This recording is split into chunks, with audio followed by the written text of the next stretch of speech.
Welcome to the Real News Network. I'm Paul Jay in Baltimore. The results of the Israeli elections will soon be known. It's expected that Prime Minister Netanyahu will be reelected. The main battle seems to be all on the right, between one right-wing party and the other. Now joining us to talk about why this is Shir Hever, who now joins us from Germany, where he's completing his doctorate. Shir is an economist. He's studying the Israeli occupation of the Palestinian territories. He works with the Alternative Information Center, which is a joint Palestinian-Israeli organization dedicated to alternative information and analysis. Thanks for joining us, Shir. Hi, Paul. So how do you account for this situation that the whole battle is between the right and the further right? It could even say the further right and the even further right. The political map in Israel is not a very usual kind of political map. It seems to have a very key part of it missing, basically. The whole progressive left is just extremely small. And one of the main reasons for this is a structural way in which the Israeli political system is built. The Israeli political system is actually in control over a population of 12 million people. And among these 12 million people, only about 7 million are Israeli citizens. And the rest are not citizens. Most of them are Palestinians in the occupied territories and therefore have no vote. Among these 7 million Israeli citizens, there's about 1.5 million who are also Palestinians. But many of them have been completely disillusioned and they have very low voting rates. On average, only about 50% of those eligible to vote actually use their right to vote. So basically that means the Zionist parties have a kind of automatic majority, which has not been challenged since the founding of the State of Israel. But of course, even within the Zionist movement, the different parties used to have more divergent views about what is the best way to promote the Zionist agenda, or what is the best way to promote the idea of a Jewish state.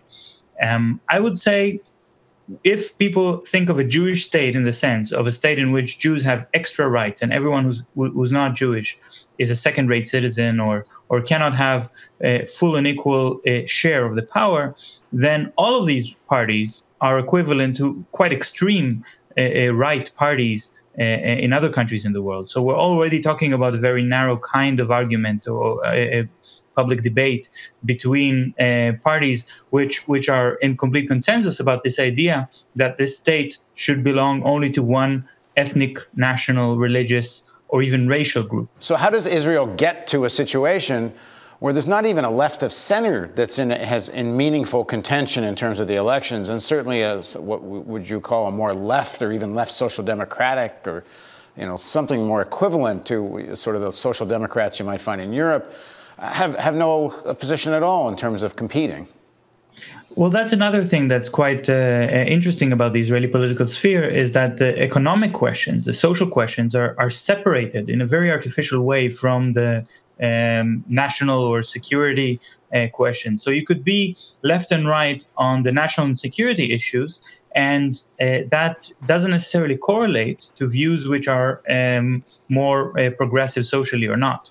This creates very odd situations in which members of the extreme right racist parties are cooperating with Palestinian members of parliament on issues of social interest, things like minimum wage or unemployment benefits. But when it comes to the issue of Palestinian statehood, equal rights for people who are not Jewish and so on, they would be on the very extreme sides of the same map.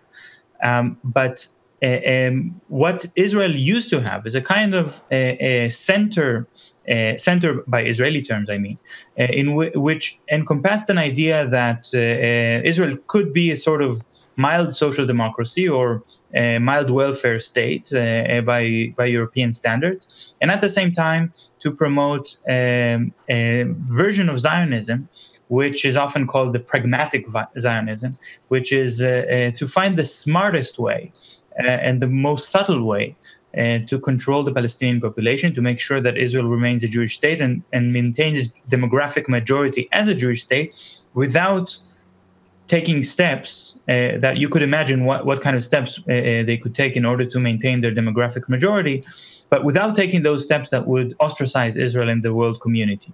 So yes, continue the occupation, but keep up the appearances as if Israel would like the occupation to end, would like to continue negotiations with the Palestinians. This was the main platform of the Labour Party. This was the main policies of Israeli prime ministers like Yitzhak Rabin and Ehud Barak. And that came to a crisis 10 years ago, 12 years ago, actually, with the beginning of the Second Intifada. Because Ehud Barak took this idea of pragmatic Zionism to an extreme. And by doing that, he exposed the inherent contradictions in this idea that Israel could somehow manipulate the Palestinians into playing their role in this charade of fake negotiations, fake peace process, while Israel continues to put the facts on the ground. And behind this kind of perception that there is a pragmatic or enlightened way to be Zionist and to be, maintain Israel's Jewish majority is a very patronizing approach. And Barak is really the embodiment of this approach. He basically said, I'm going to make the Palestinians an offer they cannot refuse, the best offer they will ever get. He put that offer in the negotiations and basically said, take it or leave it. There's not going to be any negotiation about this offer. You have to accept it. And that offer was an offer which doesn't actually give the Palestinians sovereignty. It gives Palestinians in the occupied territories some kind of autonomy, a demilitarized state, surrounded by Israeli territory on all sides. And of course, the Palestinians rejected that plan, because the fact that maybe also Yasser Arafat, who headed the Palestinian Authority at the time, maybe he also believed, like Barak, that no Israeli prime minister will ever make a better offer. But that's beside the point. This is still an offer they cannot accept. And when they rejected that offer, Ehud Barak said, well, in that case, there is no partner for peace. And this phrase, there is no partner for peace, has become a catchphrase for the Israeli right, and has become the centerpiece of Israeli political ideology ever since that collapse of the negotiations. Basically, the whole idea of the center of the Israeli political map, the so-called Zionist left or Zionist center, was that Israel could pretend to be a democracy and pretend to be part of Europe, while at the same time maintaining 19th century policies of colonization in the occupied Palestinian territories. Right. The other part of the sort of official Israeli narrative on no partner for peace is Gaza, that Sharon gave Gaza back to the Palestinians, and look what happened. Yeah.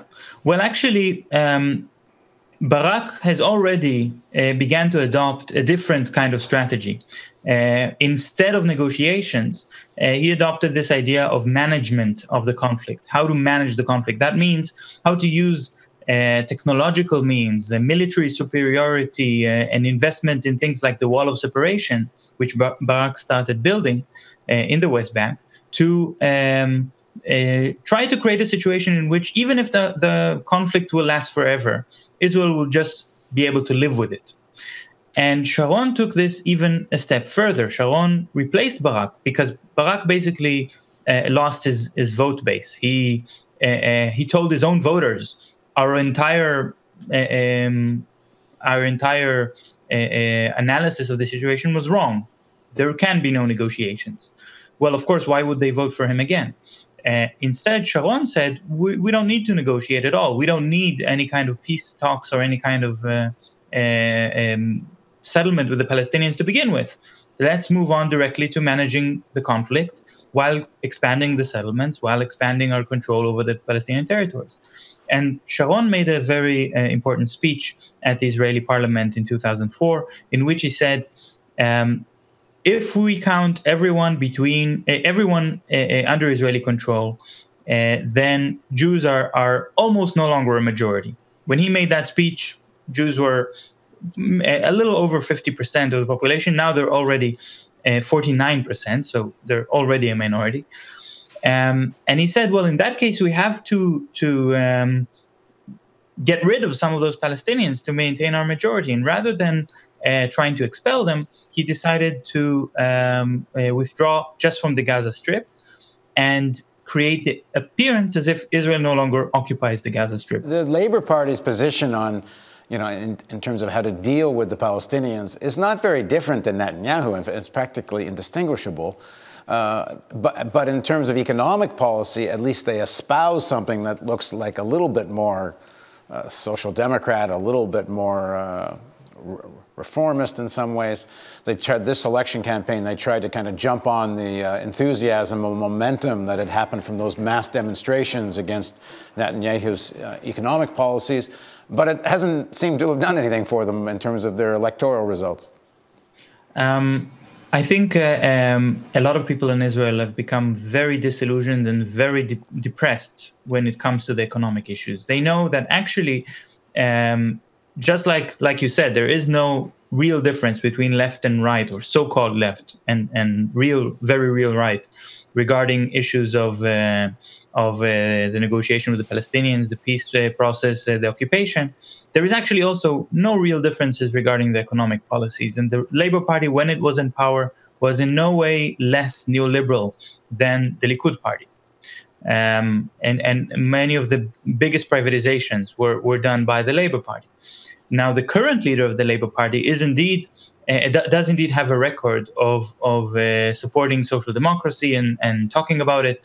But on the other hand, she also knows that she can get no funding for her party and no support from any of Israel's business people who have, of course, control over the economy, unless she makes certain points or unless she avoids certain sensitive issues. So basically, she continues to promise she's not going to raise taxes. And she, in her platform, Shir Hever, the leader of the Labour Party, offers to increase the government budget by about 130 billion shekels, which is over 30 billion American dollars. And to use that money for social purposes. But because she doesn't offer to raise taxes and she doesn't want to talk about the deficit, her only way to generate that sort of income is by reforming the existing tax system in such a way that people who are avoiding paying taxes they already have to pay under the existing laws would have to pay them anyway, basically right. Closing loopholes. So let me just ask you one final question. Assuming, as most people are predicting, the government is going to be formed by Netanyahu's Likud and the far-right nationalists, I should say the further far-right nationalists, are we likely to see a change in the way Israel is governed? I think from the point of view of Netanyahu, I believe he opposes any kind of change. He would not like Israel to further drift in the direction of the very extreme right, because he knows that this would further isolate Israel in the international community. And of course, he doesn't want to go in the other direction because he's ideologically opposed to any kind of concessions to social democracy or to Palestinian rights. But we also know that Netanyahu is not a very strong leader, despite how he tries to market himself. He always kind of molds himself to the political pressures around him and eventually becomes a sort of figurehead for the political pressure, for pressure groups that are able to influence him. So a strengthening of the extreme right does indicate a certain change in Israel's policies, especially in the direction of no longer caring about what kind of international response could there be for Israel's policies. And Netanyahu has already signaled to that direction by deciding to build a new colony in the E1 area, which threatens to disconnect the West Bank into two parts, north and south. And because of his of this kind of policy, this was something that was severely criticized by European countries, for example, because it kind of threatens to bury the whole two-state solution. But European countries were also quite careful not to criticized too harshly just before the elections. They didn't want to be seen as if they were interfering in the Israeli political process. After the elections, I think there could be a different story. These countries will have no longer any reason to hold back. And if Israel basically makes it completely clear that they have no intention in the two-state solution, no intention of ending the occupation, I think then there is a chance for harsher international sanctions against Israel and a very severe isolation, diplomatic isolation. And I guess it's still to be seen whether that will change U.S. policy in any way. Thanks very much for joining us, Shir. Thank you, Paul. And thank you for joining us on the Real News Network.